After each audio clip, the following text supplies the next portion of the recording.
Hello बच्चों, कैसे हैं आप सभी लोग। तो हमने लास्ट क्लास के अंदर क्या पढ़ा था, 2 क्लासेज हो चुकी थी हमारी सेट्स की, जिनके अंदर हमने पढ़ा था डेफिनेशन क्या होती है, रिप्रेजेंटेशन ऑफ सेट्स क्या होता है, टाइप ऑफ सेट क्या होता है, प्रॉपर सबसेट क्या होता है, पावर सेट क्या होता है। मैंने ये भी बताया था कि नंबर ऑफ सबसेट्स निकालने का फॉर्मूला क्या होता है, नंबर ऑफ प्रॉपर सबसेट निकालने का फॉर्मूला क्या होता है। सारी चीज़ें हमने पढ़ ली थी, ठीक है। अब अपनी थर्ड क्लास की स्टार्ट करते हैं और वो करते हैं इस कॉन्सेप्ट के साथ, ऑपरेशंस ऑफ सेट। ठीक है, ऑपरेशन ऑफ सेट के अंदर हम 2 चीजें देखते हैं। वो 2 चीजें कौन सी हैं? वो 2 चीजें हैं यूनियन ऑफ सेट, और दूसरा कौन सा है? दूसरा है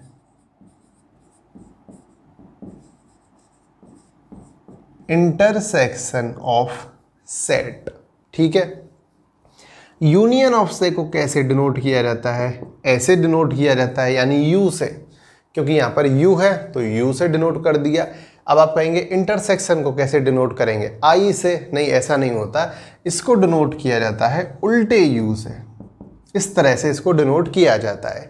अब हम इन दोनों का मतलब समझते थे। दोनों का मतलब क्या है? देखिए, यूनियन का मतलब होता है, अगर मतलब इसका होता है कि सारे के सारे एलिमेंट्स को एक साथ ले लो। ये यूनिवर्सल सेट से अलग है, वो यूनिवर्सल था, यूनिवर्सल सेट था। ये 2 सेट्स के बीच में लगता है यूनियन, और ये इंटरसेक्शन का मतलब होता है कॉमन पार्ट, किन्हीं भी 2 सेट्स का कॉमन पार्ट है। जैसे कि मैं एग्जांपल के रूप में बताऊं, अगर मैं सेट ए ले लेता हूं, सेट ए है आपके सामने 1 2 3 4 5, ठीक है।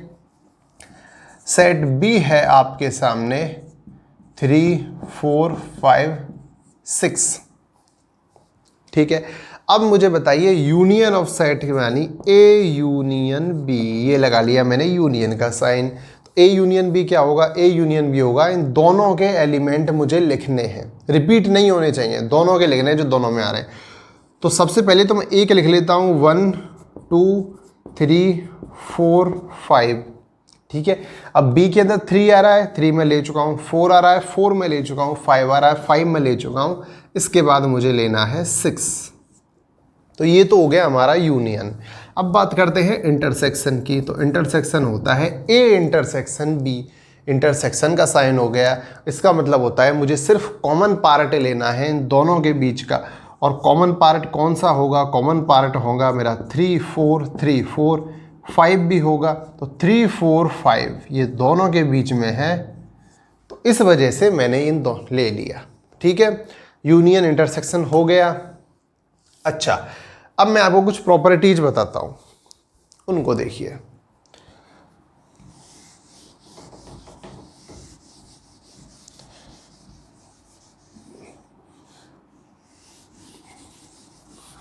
और प्रॉपर्टीज क्या कहती हैं? प्रॉपर्टीज इस तरह से कहती हैं कि मान लीजिए आपके पास लिखा हुआ है ए यूनियन यूनिवर्सल सेट, ए का यूनिवर्सल सेट के साथ यूनियन ले रहा हूं तो क्या होगा?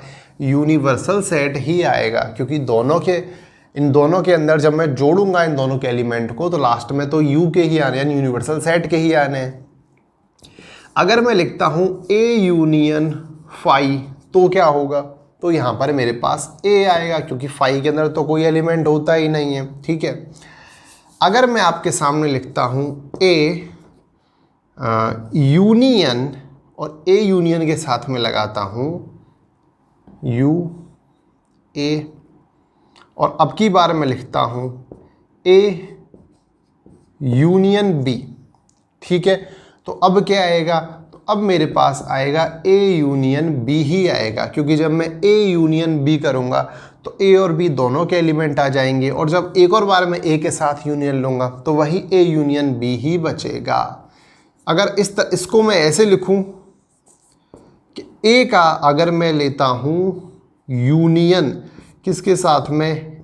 ए यूनियन यूनिवर्सल सेट के साथ में, तो ये भी आप कॉमन सेंस से ही बता सकते हो कि लास्ट में यूनिवर्सल सेट ही आना है, क्योंकि इन दोनों का यूनियन यूनिवर्सल सेट होगा। फिर ए के साथ लोगे तो वो भी यूनिवर्सल सेट ही बनने वाला है। ठीक है, अब मैं आपको इंटरसेक्शन वाली चीज़ें ले लेता हूँ, और इंटरसेक्शन वाली चीज़ें मैं किस तरह से लेता हूँ, मैंने यहाँ पर लिया था ए यूनियन यू, अब मैं लेता हूँ ए इंटरसेक्शन यूनिवर्सल सेट। तो ए इंटरसेक्शन यूनिवर्सल सेट यानी दोनों का कॉमन पार्ट क्या होगा, ए ही होगा, क्योंकि यहाँ से तो ए आया और इसके अंदर ए अवेलेबल होता है, इस वजह से। इसकी तरह देखी जाए तो ए इंटरसेक्शन फाई के अंदर कॉमन पार्ट क्या होगा, कॉमन पार्ट हमारा कुछ नहीं आएगा कॉमन, इस वजह से फाई ही आएगा, क्योंकि फाई के अंदर तो एलिमेंट होते ही नहीं है। अगर यहाँ की तरह देखे जाए तो A intersection A union B में हमारा क्या आएगा, तो ए और यूनियन बी इन दोनों का मतलब क्या है, ए और बी के सारे एलिमेंट।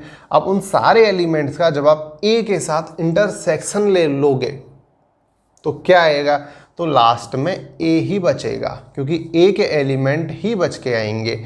अगर मैं यहाँ पर लेता हूँ ए और इधर लगाता हूँ इंटरसेक्शन और ए इंटरसेक्शन बी, अब की बार मैंने यहाँ पर भी इंटरसेक्शन ही ले दिया, तो क्या आएगा, तो ए इंटरसेक्शन बी यानी इन दोनों के जो कॉमन एलिमेंट होंगे वो एलिमेंट आएंगे, और उनका फिर जो ए है इसके साथ होगा, यानी आएगा क्या, ए इंटरसेक्शन बी ही मेरे पास बच के आएगा।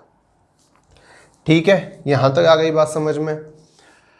अच्छा, अब इसके बाद एक और चीज़ देखते हैं, और वो चीज़ ये कहती है कि ए जो होगा वो ए क्या होगा, ए सबसेट होगा ए यूनियन बी का, यानी ए और बी इन दोनों का आपस में जब आप यूनियन लोगे तो उसके बाद एक जो सेट बनेगा, उस सेट का ये जो ए होगा, यानी ये वाला ए हमारा, वो एक सबसेट ही तो होगा। अब ये जो साइन है, ये जो इक्वल मैंने यहाँ पर लगाया है, ये बिल्कुल ऐसे ही है जैसे आप पढ़ते थे ना, ये लेस देन का साइन होता है, ये लेस इक्वल का साइन होता है, ये बिल्कुल इसी तरह से होता है कि भैया या तो सबसेट के अंदर कम एलिमेंट होंगे या बराबर बराबर एलिमेंट हो सकते हैं। ठीक है, इसके बाद अगर मैं इसको B से करूं तो बिल्कुल सेम B के लिए भी होगा कि जो B होगा वो सबसेट होगा, किसका होगा, A यूनियन B का। ठीक है, यानी B subset of A union B। इस तरह से अगर मैं इस तरह से करूं कि A इंटरसेक्शन B, अगर मैं इंटरसेक्शन लेता हूं B के साथ तो ये क्या बनेगा, A और B का जो कॉमन पार्ट है सिर्फ वो बनेगा, और कॉमन पार्ट है तो सबसेट किसका होगा, A का हमेशा ही सबसेट होगा, तो ये बात भी सही हो गई। दूसरी तरफ अगर मैं यहाँ पर देखूं कि A इंटरसेक्शन B जो होगा वो सबसेट होगा B का, तो ये बात भी पूरी तरह से सही है, क्योंकि ये बात भी सिद्ध हो गई हमारी। तो ये चीज़ आपको समझ में आ गई होंगी।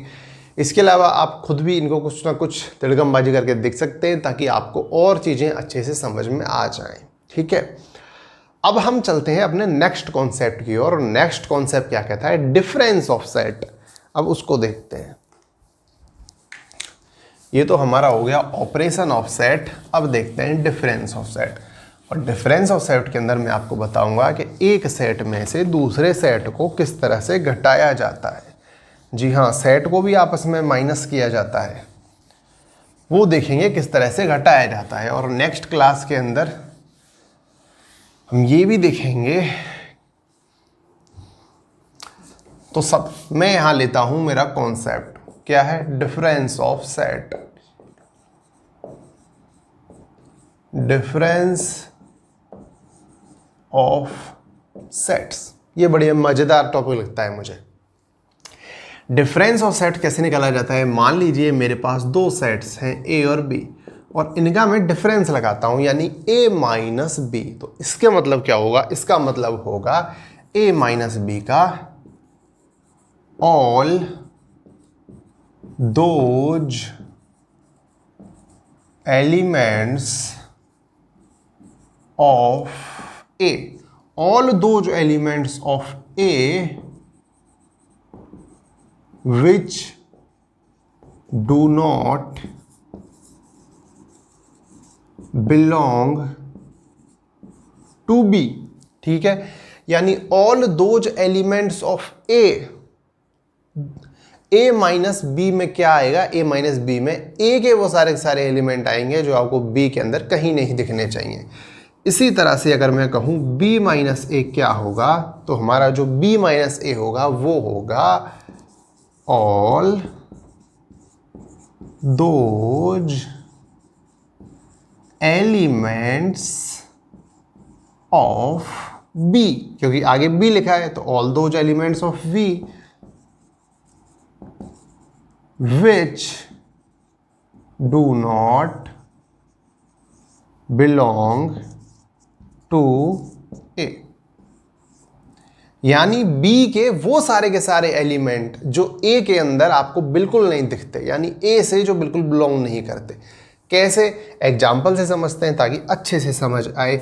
मान लीजिए मेरे पास सेट ए है और सेट ए मेरे पास क्या है? सेट ए है 1 2 3 4 5, ठीक है, 1 2 3 4 5। मेरे पास सेट बी है, सेट बी क्या है? सेट बी है 4 5 6 7, सेट बी हो गया। तो चलिए निकालते हैं a माइनस बी। तो जब मैं a माइनस बी निकालूंगा तो a माइनस बी की वैल्यू क्या होगी? मैंने क्या कहा था? a को लिख लो 1, तो 1 उसमें है नहीं है तो 1 आ गया, 2 उसमें है नहीं है तो 2 आ गया, 3 उसमें है नहीं है 3 आ गया, 4 इसमें है, इसमें भी है 4 नहीं लेंगे, 5 इसमें है, इसमें 5 भी नहीं लेंगे। तो इसको ऐसे लिख दूंगा, यानी a माइनस बी आता है 1 2 3। अब b माइनस ए करके दिखाता हूँ कि b माइनस ए क्या होगा। तो देखिए b माइनस ए में 4 दिख रहा है मुझे, यहाँ भी दिख रहा है तो 4 नहीं लूँगा, 5 को नहीं ले सकता, यहाँ पर दिख गया 6, यहाँ कहीं 6 नहीं है, a वाले के अंदर 6 नहीं है, b के अंदर 6 है तो मैं 6 लिख लूँगा। 7 की बात करूँ तो b के अंदर तो है लेकिन a के अंदर नहीं है तो मैं 7 लिख लूँगा। तो मेरे पास 2 एलिमेंट आ गए 6 7। अब देखो जरा अपनी डेफिनेशन को देखते हैं। डेफिनेशन क्या कहती है? डेफिनेशन कहती है all those elements of A, all those elements of A. तो ये हो गए ए के element 1 2 3 1 2 3, which do not belong to B. ये बी से बिलोंग नहीं कर रहे ना, बिल्कुल नहीं कर रहे, क्योंकि 4 और 5 कर रहे थे जो कि हमने यहाँ नहीं लिए, ठीक है। उसी तरह से b माइनस ए की डेफिनेशन देखो, all those elements of B, B के सारे वो एलिमेंट, तो b के वो एलिमेंट ये ले लिए, कौन से? Which do not belong to A, जो कि a से बिलोंग नहीं करते। तो ये a में कहीं नहीं दिख रहे, सिर्फ ये दिख रहे हैं, तो ये नहीं लिए, ठीक है। 6 7 a में नहीं थे तो 6 और 7 मैंने ले लिए। इस तरह से किया जाता है। अब आप ऐसी गलती मत करना। मैं आपको एक फ़नी चीज़ बताता हूँ कि एक स्टूडेंट ने क्या किया था, a माइनस बी कर रहा था और कुछ इसी तरह का था वो। तो a माइनस बी उसने कैसे किया था? उसने कहा था भाई साहब a माइनस बी ऐसे कर लेता हूँ कि 1 दिख रहा है यहाँ पे मुझे, 2 दिख रहा है, 3 दिख रहा है, तो 1 2 3 को तो लिख लिया 1 2 3, बोला 4 यहाँ दिख रहा है, 5 यहाँ दिख रहा है, 4 यहाँ दिख रहा है, 5 यहाँ दिख रहा है, तो 4 5 से 4 5 तो कट गए, बचा क्या? 6 और 7 बचे। तो माइनस का साइन लगाकर माइनस का 6 और माइनस का 7 कर दिया। ये भाई साहब उस बच्चे ने कर दिया।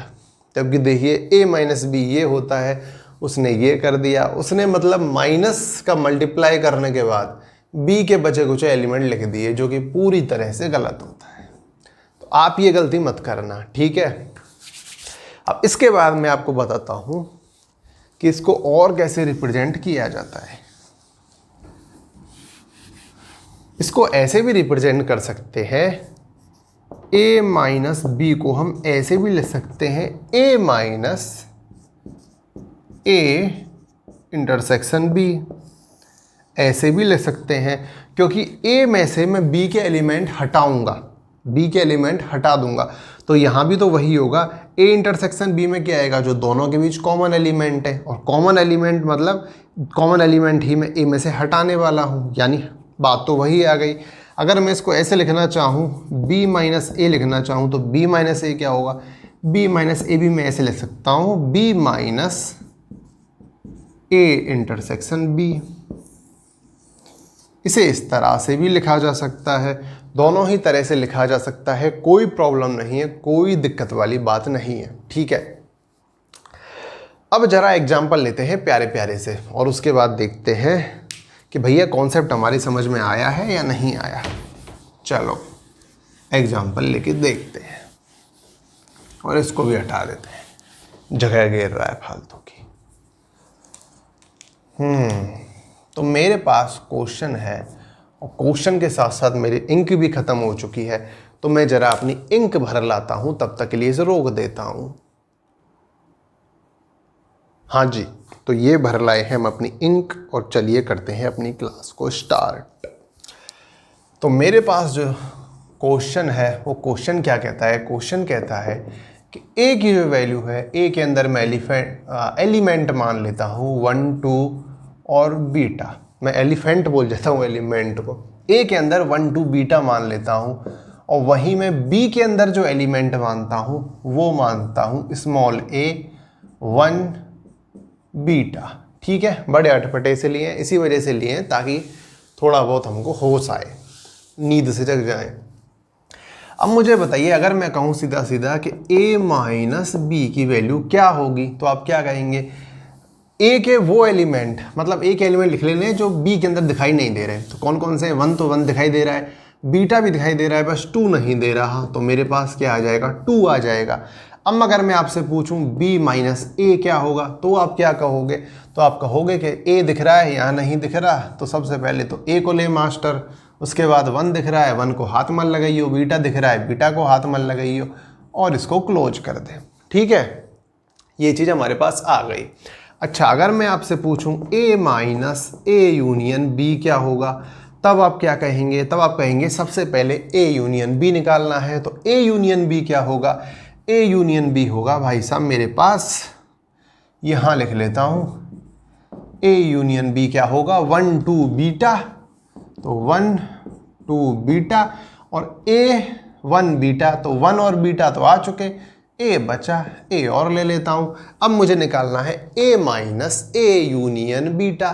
तो a यूनियन बीटा ये रहा, सॉरी a यूनियन b ये रहा, a में से माइनस करना है।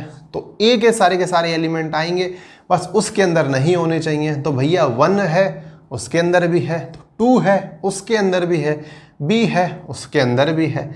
इसका मतलब मेरे पास तो कुछ भी नहीं आया। ठीक है, कुछ भी नहीं आया। अब मैं निकालता हूँ a minus a intersection b। तो a minus a intersection b क्या होगा? तो सबसे पहले तो मैं यहाँ निकाल लेता हूँ a इंटरसेक्शन b क्या होगा। a इंटरसेक्शन b में आएंगे कॉमन एलिमेंट। कॉमन कौन से होते हैं? 1 और बीटा, 1 और बीटा, यही हमारे पास कॉमन है, तो ये मैंने लिख लिए। अब मुझे 1 और बीटा को a में से माइनस करना है। तो a के अंदर 1 है, जी हाँ है, तो वहाँ भी है, तो a को नहीं ले सकता। 2 है, वहाँ नहीं है, तो 2 को लूँगा। बीटा है, यहाँ है, वहाँ भी है, तो बीटा को नहीं ले सकता। तो a minus a intersection beta के पास क्या आया? सिर्फ एक एलिमेंट, जो कि है 2।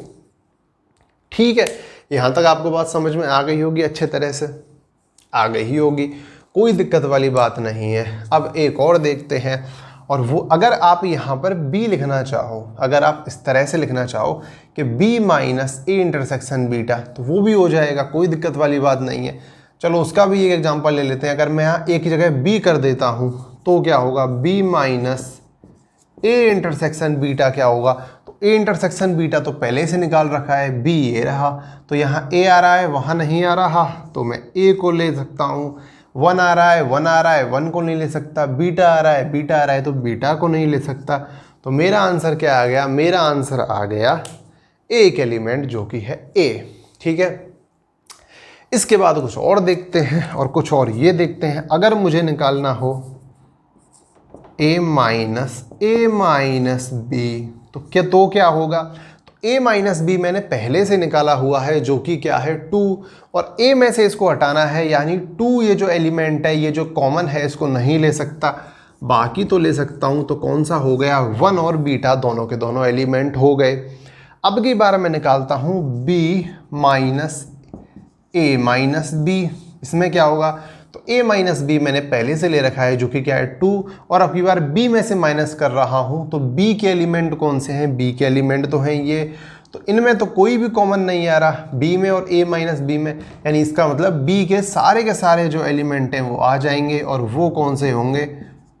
वो होंगे ये, इस तरह से। ठीक है, आ गई बात समझ में? b के सारे एलिमेंट आ गए हैं, क्योंकि a माइनस b के अंदर 2 एलिमेंट जो आया है वो इस b से कहीं भी कॉमन पार्ट नहीं दे रहा।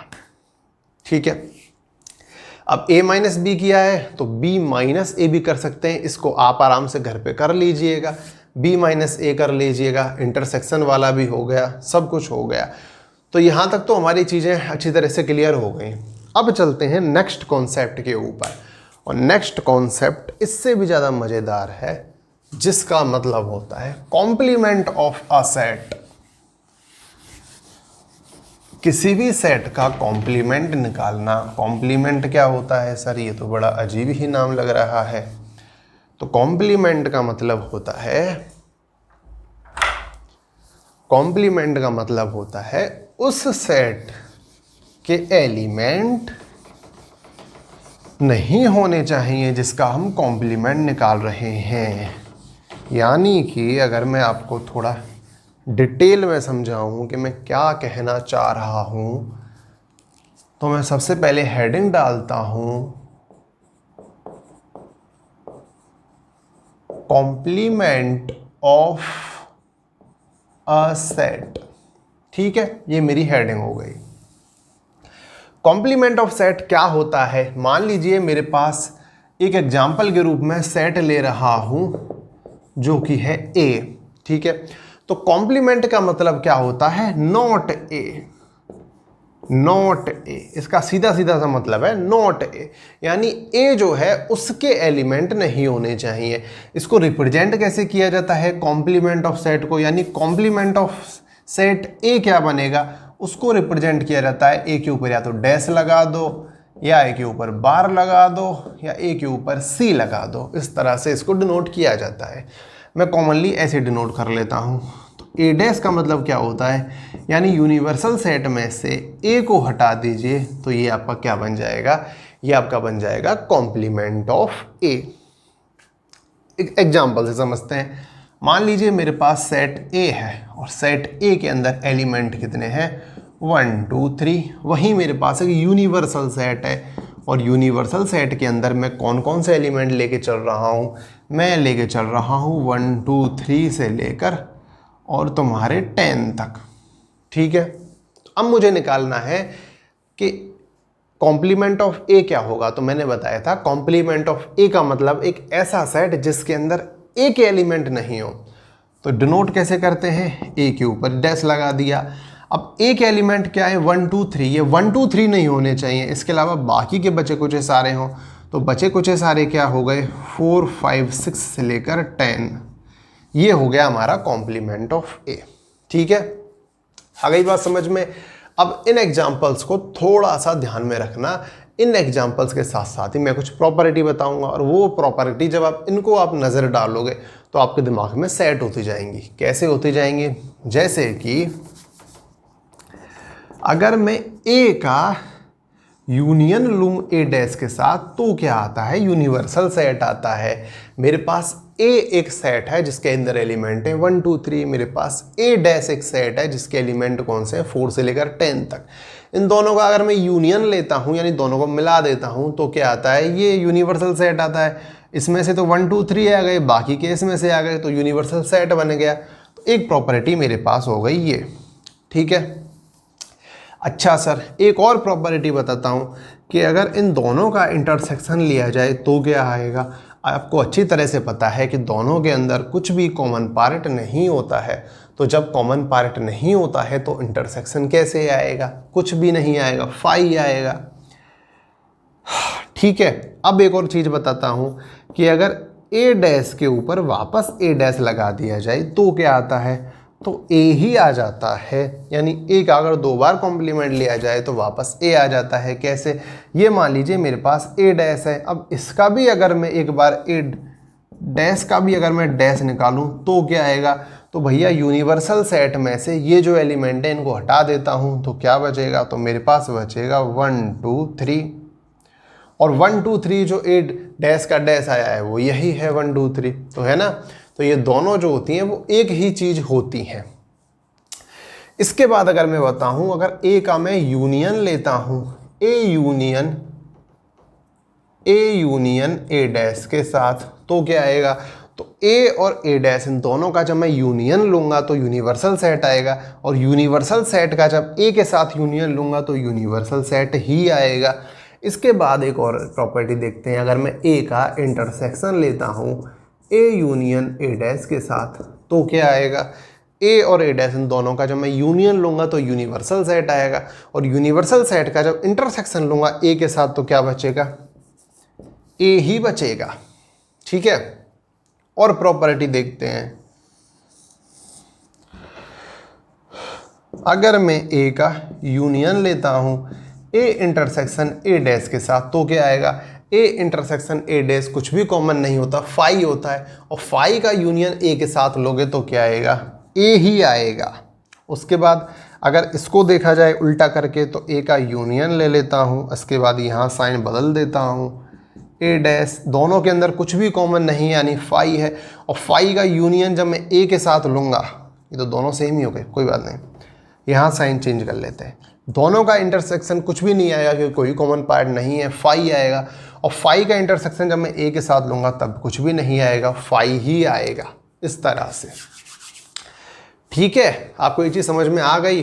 अच्छा, यहाँ से एक और चीज़ निकाल के बताता हूँ। मान लीजिए मेरे पास ए तो हो गया ये यूनिवर्सल सेट हो गया ये, और बी जो है बी में मान लेता हूँ 7 और 8, इसे मैं मान लेता हूँ बी। तो अब मैं आपको बताता हूँ, अगर मान लीजिए हम निकाल रहे हैं ए डैश मैंने निकाल लिया था माइनस बी डैश, तो ए डैश माइनस बी डैश क्या होगा, इसको निकालते हैं। बड़ी प्यारी चीज़ निकल के आई।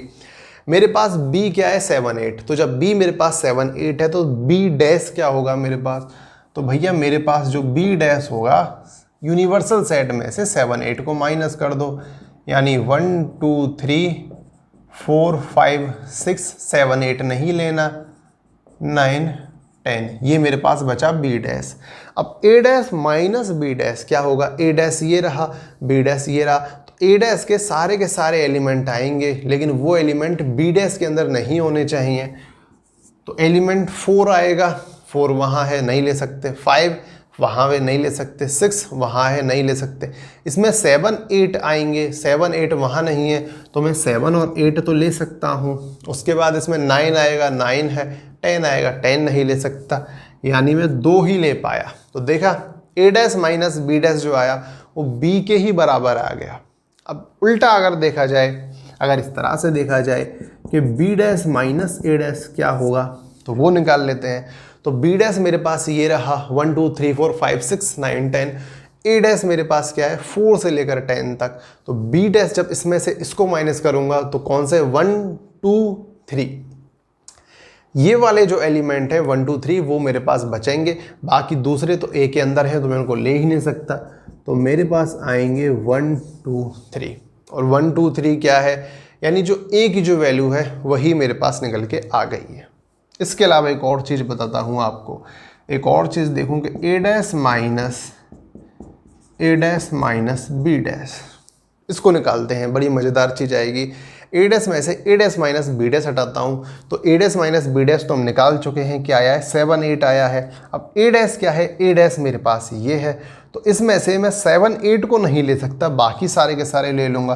तो कौन से हो जाएंगे, एक तो हो जाएगा 4 5 6 7 8 ले नहीं सकता, तो 9 और 10 ये दोनों हो गए। इसी हिसाब से एक और निकल सकता है, और वो कौन सा है, वो है b dash minus a dash. ये क्या होगा, ये आपको सॉल्व करना है, इसे मैं सॉल्व नहीं करने वाला। इसके अलावा एक और सॉल्व करना है, b dash minus a dash minus b dash, ये क्या होगा, ये भी आपको सॉल्व करना है। और a dash minus b dash minus a dash, ये क्या होगा, ये भी आपको सॉल्व करना है। अगर ये दिखाई नहीं दे रहा नीचे वाला तो छोड़ देना, दिखाई दे रहा है तो ज़रूर सॉल्व करना। ये आपको सॉल्व करके बताने हैं। इतनी सारी चीज़ें मैंने आपको बता दी, ठीक है। अब सारी की सारी चीज़ें हो चुकी हैं। अब आप उसके बाद स्टार्ट होगा आपका नेक्स्ट लेक्चर के अंदर से वेन डायग्राम।